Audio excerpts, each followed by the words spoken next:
You finally got the promotion, the car, the relationship. So why do you still feel like something is missing? Why does the win only last for a day? Then your brain goes right back to chasing the next thing. That's not weakness. That's not you being ungrateful. That's a system, and most people are running the default version without realizing it. In this video, I'm going to show you what science says is actually happening inside your brain, the part you can control, and the simple steps to start flipping the switch today.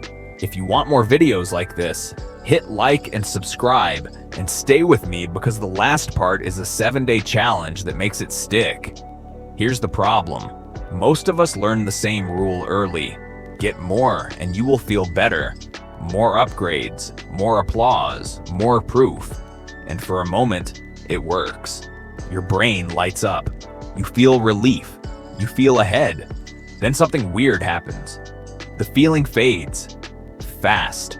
That fade is the trap. Psychologists call it the hedonic treadmill, the wheel of enjoyment. Your life improves, but your happiness does not stay there. It resets. Quietly. Like your brain says, okay, new normal.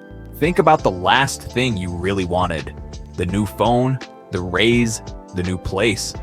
The first week felt amazing. Right. Then it became Tuesday. That's the part nobody warns you about. The problem is not that you do not have enough. The problem is that more keeps moving. You can chase it forever and still land in the same emotional place. And if you've ever thought, why can't I just stay happy after I finally get what I wanted? You're not broken. You're human. Psychology has a name for this. Hedonic adaptation. Your mind recalibrates. It updates the normal. Neuroscience explains why. Your reward circuits respond strongest to change, not to stability. New job, new relationship, new phone. Big spike. Then your brain learns the pattern, reduces the response, and your mood drifts back. That's the treadmill. Now here's the twist. The same brain that adapts to upgrades also adapts to daily choices. Tiny choices, repeated choices. Your brain rewires through repetition. That's neuroplasticity, the brain's ability to change with practice. So the conclusion is simple, and it's a relief.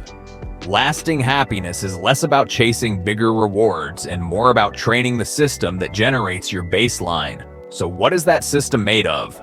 Here's the clean version, the one you can actually use. Lasting happiness comes from 3 core ingredients, 3 pillars. First, connection. Your brain is a social organ. Isolation feels like danger to it. That's why one deep relationship can matter more than 10 shallow ones. Second, meaning. Meaning is the reason your pain doesn't feel pointless. It's the reason you get up even when motivation is gone. You don't need a grand destiny. You need a direction. Third, contribution. Contribution is when your life touches someone else's life in a positive way. It can be small, a compliment, helping a friend, volunteering once a week. Your brain rewards that because it signals you belong. And most people stop here and still feel stuck. So let me add the 2 switches that amplify everything. Gratitude is a switch for attention. It shifts your focus from missing to having. Growth is a switch for momentum. It turns boredom into progress. So if you want the takeaway, here it is. Stop hunting for happiness. Build the pillars, then flip the switches. Now I want to give you the moment that changes how you see all of this. Researchers in positive psychology found a breakdown that keeps showing up. Not perfect, but powerful. Roughly 50% of your happiness tendencies come from genetics. Your starting settings. Roughly 10% comes from circumstances, money, looks, where you live, the stuff you usually blame. And the remaining 40% is you, your daily choices, your habits, your mindset. Read that again in your head. 40% is not luck. 40% is not outside you. 40% is your hands on the steering wheel. Here's the hook most people miss. They spend their whole life fighting the 10%, chasing the circumstances, upgrading the outside. Meanwhile, they ignore the 40% that actually moves the needle. Conclusion: you don't need a perfect life to feel better. You need a better system, run daily. So how do you activate that 40% without turning your life into a self-help project? Use the 1-minute rule. If it takes longer than a minute, you will start tomorrow. If it takes a minute, you can't hide. Habit 1, gratitude. 1 minute. Write one good thing that happened or one thing you still have. 1 sentence, done. Habit 2, movement. 1 minute. Stand up, walk, stretch. 10 slow squats. Your body shifts first, your mood follows. Habit 3, connection. 1 minute. Send a text that is real, thinking of you. How are you really? Tiny contact, big effect. Habit 4, mindfulness. 1 minute. Breathe in for 4, out for 6, repeat. It sounds too simple, that's why it works. Habit 5, kindness. 1 minute. Compliment someone, hold a door. Pay for a coffee. Do one small good thing with 0 drama. These habits are not impressive. They are repeatable.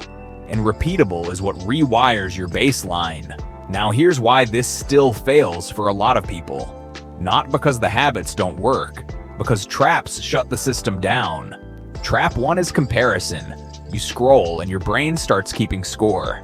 Their body, their money, their life. And suddenly your life feels smaller even if nothing changed. Counter move. Compare down the right timeline. You versus yesterday. You versus last month. Progress is the only scoreboard that matters. Trap 2 is perfection. You think it has to be done perfectly or it doesn't count. So you skip the workout, skip the gratitude, skip the call. Because you can't do it right. Counter move. Lower the bar but raise the frequency. 1 minute counts, ugly counts, done counts. Trap 3 is living everywhere except now. You replay the past, you rehearse the future, and you miss the only place happiness can exist. Counter move. 1 breath, slow inhale, long exhale. Then name 3 things you can see. It drags you back to the present. Happiness doesn't disappear. You get pulled away from it. Spot the trap. Use the counter move. Keep the system running.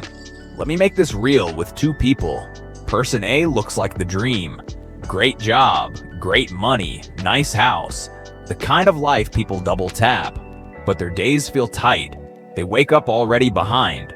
They check their phone, then check someone else's life, then quietly feel like they're losing. They chase upgrades. They chase perfect. And even when they win, the win doesn't land. It just turns into the next thing. Now person B looks ordinary on paper. Modest place, normal income, no constant flex. But watch how they live. They call a friend on the way home. They move their body even when they don't feel like it. They volunteer once a week. They write 1 line of gratitude before bed. Small actions, repeated actions. And their mood stays steadier because their system stays on. That's the point. Person A is chasing happiness as a destination. Person B is running happiness as a daily practice. One of these works long term. You already know which one. So here's the challenge. 7 days. 1 habit. Not 5. 1. Pick the easiest one so you actually do it. Gratitude for 1 minute. A kindness move in 10 seconds. A real message to someone you trust. 1 minute of breathing. Whatever you pick, you do it every day for the next 7 days, even on your worst day, especially on your worst day. Now lock it in. Comment day 1 and tell me which habit you chose. I read them, and it keeps you honest. And tomorrow, come back and comment day 2. No excuses, no perfection, just the loop. Because happiness isn't something you chase, it's something you practice, and you're already holding the 40%.